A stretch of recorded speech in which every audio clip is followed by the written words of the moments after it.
এবং এই ঘরগুলোতেই বিভিন্ন রাজনৈতিক বিভিন্ন প্রভাবশালী বা যাদেরকে তারা রাষ্ট্রীয় থ্রেট মনে হয়েছে, তাদের মতের বিরুদ্ধে কথা বলেছে, তাদেরকে কিন্তু এই জায়গাগুলোর মধ্যে রাখা হয়েছে। আমি এই মুহূর্তে ছোট একটি ঘরের মধ্যে রয়েছি, ঠিক দেখতে পাচ্ছেন সে ঘরটি। এই ঘরটি হচ্ছে প্রতীকী আকারে জুলাই স্মৃতি জাদুঘরে আয়নাঘর এটি তৈরি করে রাখা হয়েছে।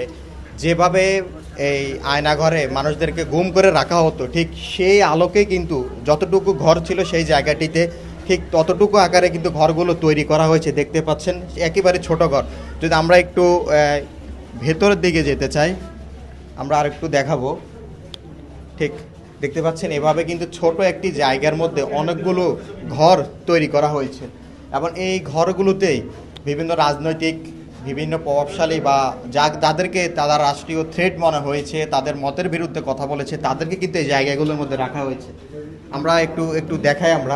ঠিক আমরা এখানে আরেকটি রুমে বিভিন্ন সে আয়নাঘরের যে রুমগুলোতে যে লেখা ছিল, ঠিক সেই লেখাগুলো কিন্তু এই জায়গায় প্রতীকী আকারে রাখা হয়েছে।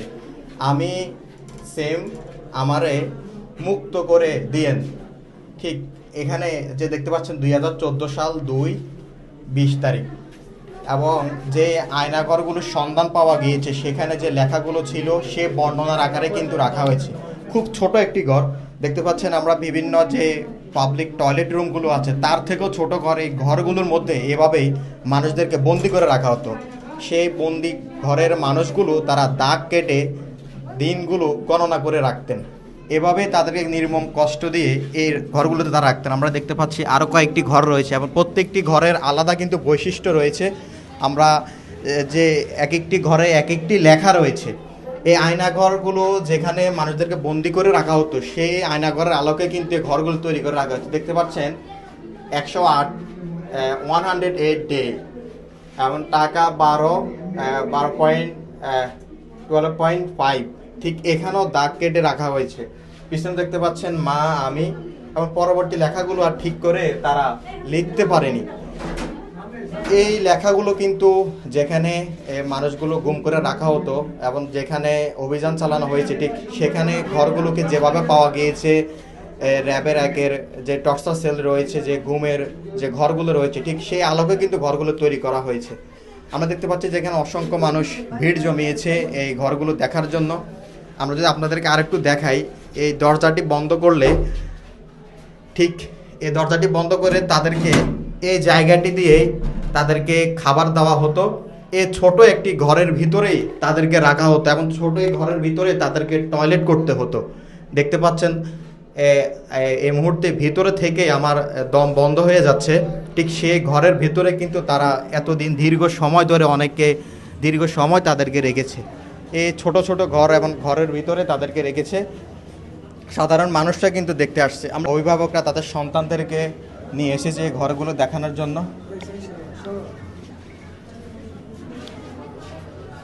ঠিক আমরা আরেকটি ঘরে আরেকটি লেখা দেখতে পাচ্ছি। সেটি হচ্ছে এখানে লেখা জানুয়ারি 2015, 11, 17 এমন একটি যে ঘর রয়েছে সেখানে ঘরে এই লেখাগুলো পাওয়া গিয়েছে। সেই আলোকে কিন্তু এখানেও এই লেখাগুলো তৈরি করে রাখা হয়েছে। আমরা আর একটু দেখাই।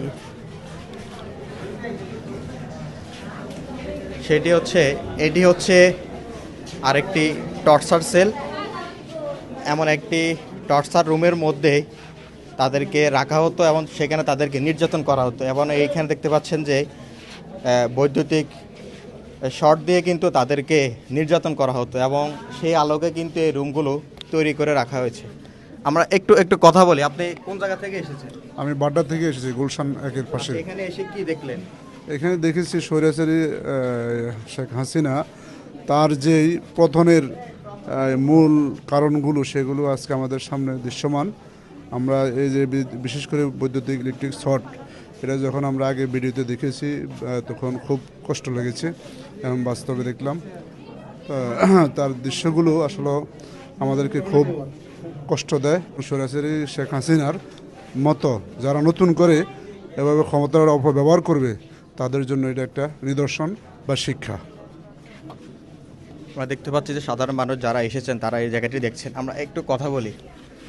এখানে যে আয়নাঘর প্রতীক আকারে তৈরি করে রাখা হয়েছে, সেম ভাবে আয়নাঘরগুলো তৈরি করে রাখা হয়েছে, দেখলেন মানে কতটা ভয়াবহ লাগলো? খুবই খারাপ লাগলো, দুঃখজনক লাগলো, খুব নির্মমভাবে অত্যাচার করতো। আমি চাই না যে ভবিষ্যতে, আমরা চাই না যে ভবিষ্যতে যেন আর কোনো দিনের হাসিনা নতুন ফ্যাসিস্ট সরকার আর আসে। এটা খুবই একটা মানে মানুষকে একটা হীন পরিস্থিতির ভিতরে ফেলা দিয়ে নির্যাতন করা, এটা খুবই দুঃখজনক এবং খুবই নিন্দানীয়। আমরা দেখতে পাচ্ছি যে অনেকে তার সন্তানদেরকে নিয়ে এসেছে।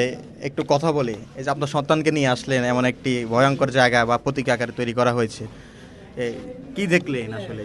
ধন্যবাদ। আসলে আজকে উদ্বোধনের পর আজকে আসছি। এর আগে ভিডিওতে দেখছি, বাস্তবে দেখি নাই। এখানে এসে সব কিছু দেখছি যে বিগত দিনে কিভাবে বাস্তব চিত্র ছিল, সেগুলোই আর কি তুলে ধরা হয়েছে। কিন্তু বাস্তবতা তো ছিল আরও ভয়ঙ্কর, আরও কঠিন ছিল। আমরা জাস্ট এখানে প্রতীকীভাবে এগুলো দেখতে পাচ্ছি, এই আর কি। ধন্যবাদ। ঠিক, আসলে আমরা যদি আর একটু বাহিরে একটু যাই। আচ্ছা, একটু বলেন তো। আসসালামু আলাইকুম। আজকে যে দৃশ্য আমরা আসলে বাস্তবে যেটা অনুভব করি নাই, আজকে এসে আমরা ফিল করতে পারতেছি যে এটা কতটা ভয়াবহ ছিল। তো বাংলাদেশ বর্তমান যে সরকার, তারেক রহমানের সরকার, এই সরকারের আমি চাবো যারা এই সংশ্লিষ্ট, যারা এর সাথে ছিল জড়িত, প্রত্যেকের আইনের আওতায় আনতে হবে এবং তাদেরকে আগে এই শাস্তিটা উপভোগ করার সুযোগ দিতে হবে। আমি বিলিভ করি যে তারেক রহমান এই কাজটা করবে। হয়তো এখন পর্যন্ত তিনি পারফেক্টলি এইদিকে মন তার এখনও হয় নাই। দেশের যে পরিস্থিতি, আমি বিশ্বাস করি খুব দ্রুতই এরকম একটা পরিবেশ সে একটা ক্রিয়েট করবে এবং তাদের শাস্তির আওতায় নিয়ে আসা লাগবে। বাংলাদেশের মানুষ উপলব্ধি করতে পারে যে এমন একজন রেজিম, ফ্যাসিস্ট রেজিম যেন পৃথিবীর বুকে কোনো দেশে মনে হয় এরকম নাই, বাংলাদেশে যেটা ক্রিয়েট হয়েছে।